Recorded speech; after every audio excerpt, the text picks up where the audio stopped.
हमें ये लगता है कि 2023 के बाद जो कैप्टनसी की चेंजेस हुई जब से मसला है, बट ये तो ऑब्वियस हमें दिख रहा है मसला। मगर ये टीम, इस टीम की परफॉर्मेंस तो एशिया कप से भी बुरी हो गई थी, जब एशिया कप हुआ था तब भी बुरी हो गई थी। और जो आपने बात की ना कि एका होना चाहिए और एक साथ होके खेलना चाहिए, मैं उस पॉइंट पे भी आऊंगी, बट उससे पहले आसिफ, मैं आपकी तरफ आना चाहती हूँ। आसिफ, ये जो बांग्लादेश से हमारी शिकस्त हुई है, वाइट वॉश किया हमें बांग्लादेश ने, क्या ये हमें इतना स्ट्रांगली हिट इसलिए किया है कि पास्ट में हम, ठीक है, आयरलैंड से हारे, हमारी और बैड पैचेस आए, हम बांग्लादेश से दूसरे फॉर्मेट में भी हारे, मगर हम अनप्रिडिक्टेबिलिटी पे चलते थे। एक दिन अच्छी परफॉर्मेंस आती थी तो अगले दिन बुरी आती थी, फिर उससे अगले दिन हम बिल्कुल अच्छे हो जाते थे। तो वो अनप्रिडिक्टेबिलिटी, कॉर्नर टाइगर्स, इस तरह के टैक्स थे। But over the period of time ये रेगुलरिटी में होने लगा है कि हमारी अनप्रिडिक्टेबिलिटी खत्म हो गई है, हम इसी तरह डिसमिसल और डिफेंसिव अप्रोच के मालिक हो गए।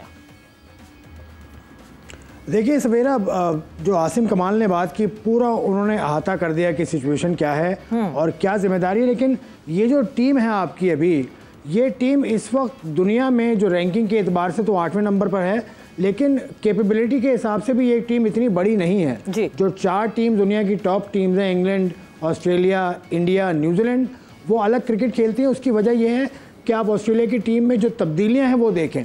टेस्ट टीम जो बनती है उसमें 1-2 कम से कम आपके पास 3 प्लेयर्स ऐसे होते हैं टेस्ट टीम के अंदर। ओवर द ईयर्स पाकिस्तान ने भी अगर आप देखें 90s से अगर आप देख लें, जावेद मियादाद इंजमाम के साथ रहे 4 साल, उसके बाद इंजमाम साथ रहे यूसुफ साथ रहे, यूनुस के, फिर अजहर अली आते हैं, फिर आसिम कमाल का भी दौर आता है, इन्होंने भी पहले टेस्ट में 99 किए थे। उसके अलावा असद शफीक का दौर आता है। तो इस टेस्ट टीम के अंदर आपके पास एक भी प्लेयर ऐसा नहीं है जिस पर आप मिसबा को, बिल्कुल मिसबा का दौर कितना शानदार था। तो आपको अब आप बांग्लादेश की टीम को देखें, रिटन दास के अलावा आप देखें शकीबुल हसन भी हैं इस टीम में, मुशफिकुर रहीम भी हैं इस टीम में।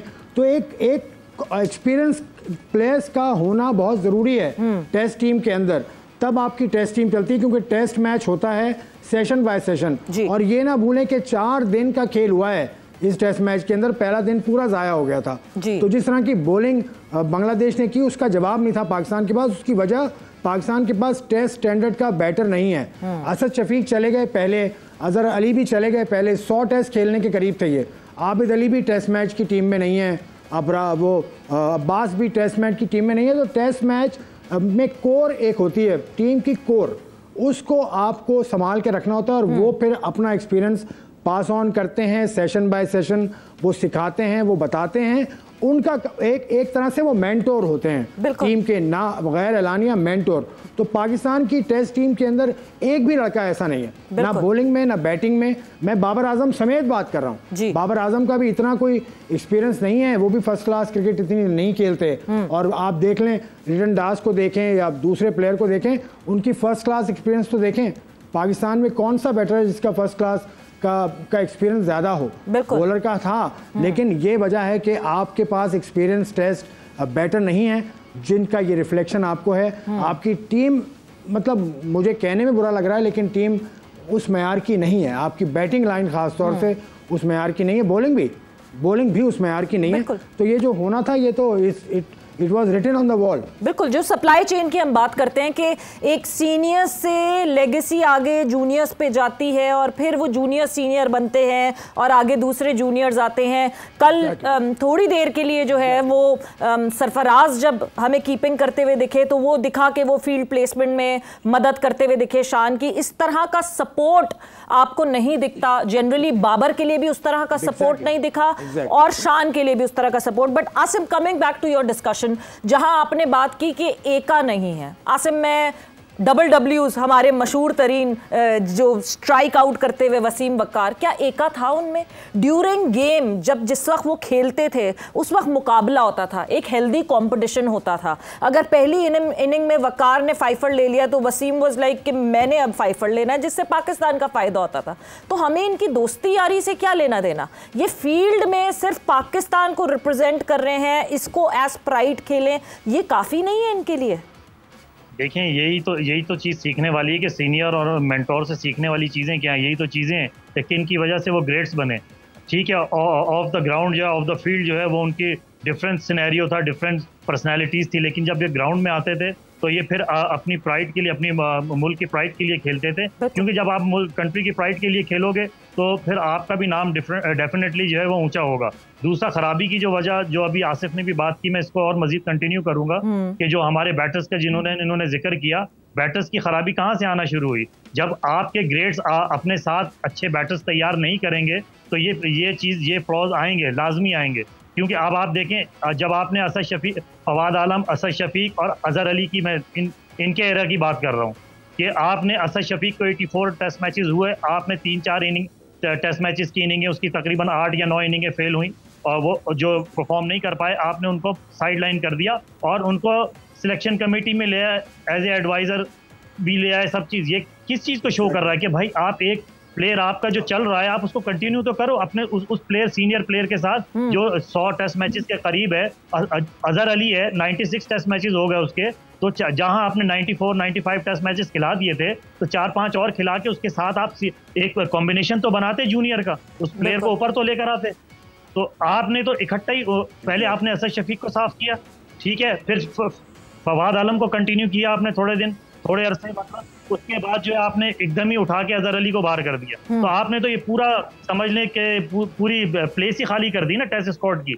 और क्योंकि आपके जो मेन जितने भी अभी टीम मेट्स हैं, जितने टीम के लड़के खेल रहे हैं, मुझे बड़ा अफसोस के साथ कहना पड़ रहा है कि ये टेस्ट क्रिकेट को प्राइड ही नहीं करते, ये टेस्ट क्रिकेट को खेलना ही नहीं चाहते। क्योंकि अगर खेलना चाहते हैं, हर कंट्री को अगर आप देते हैं, हम ऑस्ट्रेलिया की एग्जांपल दे रहे हैं, हम इंडिया की देते हैं, मुझे ये बता दें कि उनके 2020 फॉर्मेट्स में कौन सा ऐसा प्लेयर है जो रेड बॉल क्रिकेट नहीं खेल रहा या टेस्ट क्रिकेट नहीं खेल रहा।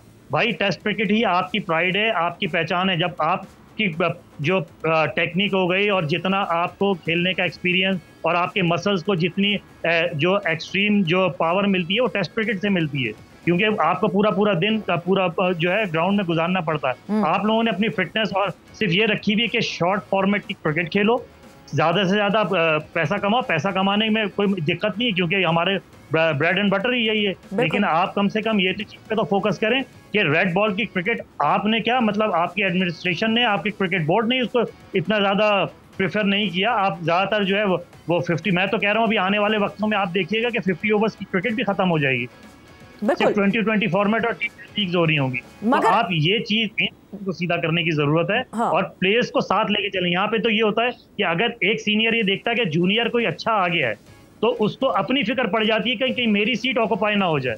यहाँ पे सबसे बड़े ये इश्यूज हैं। बहुत सारी चीजें हैं जो बहुत सारी ऐसी हैं कि जो चैनल पे कहने वाली नहीं है, जो बहुत जिन चीजों को खाली आप बाबर आजम, शाहीन आफरीदी या इनके गिर्द ना घुमाएं। ये पूरी एडमिनिस्ट्रेशन का, ये सिस्टम का फॉल्ट है। बिल्कुल है, सिस्टम का फॉल्ट है। और सिस्टम का फॉल्ट है इसलिए इन प्लेयर को इस तरह की पावर मिली कि हमने ना रिजवान के पीछे कोई विकेट कीपर तैयार किया, ना शादाब के पीछे कोई लेग स्पिनर तैयार किया, ना बाबर के पीछे आपको कोई इस तरह दिख रहा है कि कोई कैप्टनसी का मटेरियल ऐसा होता जिस लड़के को हम तैयार करते। But Asif, coming towards you, ये पूरे सिस्टम का मसला है। मगर जहां आसिम ने जो है वो एग्जाम्पल दी कि आप अक्रॉस द वर्ल्ड देखें, हमने अभी रिसेंट एक एग्जाम्पल देखी इंडिया में कि रणजी ट्रॉफी खेलने से अगर श्रेयस अय्यर ने और ईशान किशन ने मना किया, उनके कॉन्ट्रैक्ट्स कैंसिल कर दिए गए। आपको लगता है कि इतना स्ट्रिक्ट एक्शन पाकिस्तान टीम ले सकती, पाकिस्तान मैनेजमेंट या पीसीबी ले सकती है इन लड़कों के लिए? बिकॉज कैटेगरी ए में सारे लड़के आना चाहते हैं, बट तीनों फॉर्मेट सारे लड़के नहीं खेलना चाहते हैं।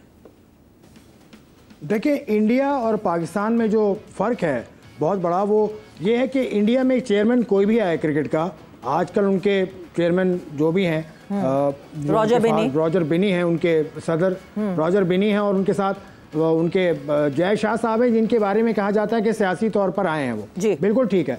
लेकिन उन्होंने आने के बाद नीचे का सिस्टम चेंज नहीं किया। आपकी रणजी ट्रॉफी में वही 37 टीम्स होती हैं, मुश्ताक अली ट्रॉफी होती है, विजय हजारे ट्रॉफी होती है, उसका एक सिस्टम है पूरा। उनके कॉन्स्टिट्यूशन में, इंडिया के, मैंने खुद देखा है, उनके कॉन्स्टिट्यूशन में ये दर्ज है कि ये सब कुछ होगा। पाकिस्तान में होता ये है कि चेयरमैन आता है, एक तो पॉलिटिकल अपॉइंटमेंट होता है, बिल्कुल होता है, लेकिन पॉलिटिकल अपॉइंटमेंट अगर होता भी है तो उसको नीचे का सिस्टम चेंज नहीं करना चाहिए। अभी जो पिछले 2 साल में जो पाकिस्तान क्रिकेट के साथ हुआ है, उसकी वजह टीम में नजर आ रही है। 2022 में रमीज राजा चेयरमैन थे, ज़का अशरफ साहब आए, नजम सेठी साहब आए और आप मोहसिन नकवी साहब, 4 चेयरमैन आ गए 2 साल में।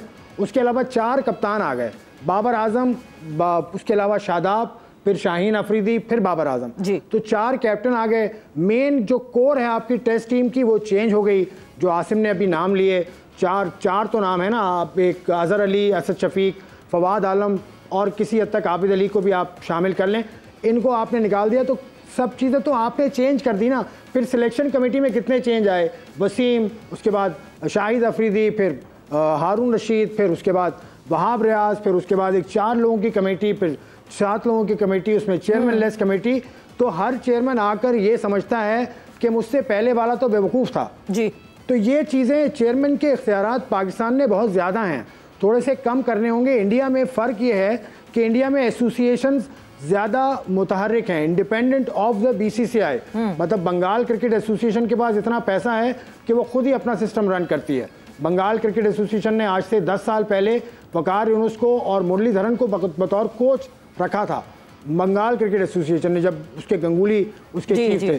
तो जब तक आपकी एसोसिएशन ताकतवर नहीं, चेयरमैन होल सोल अथॉरिटी नहीं होना चाहिए। चेयरमैन एक तो अकाउंटेबल होना चाहिए, चेयरमैन की तनख्वाह होनी चाहिए और चेयरमैन जब जाए तो वो हिसाब किताब दे। अब ये कह देना, जाने के बाद उन्होंने बयान दिया, अभी ज़का अशरफ साहब का मैं बयान पढ़ रहा था जी।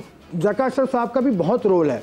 जब 2023 का वर्ल्ड कप चल रहा था तो यहाँ से कैसी कैसी बातें हो रही थी, फिर वो यहाँ से आपने अपना टीम का मीडिया मैनेजर भी बीच में बुला लिया, फिर बाबर आजम आने के बाद उन्होंने इस्तीफ़ा भी दिया।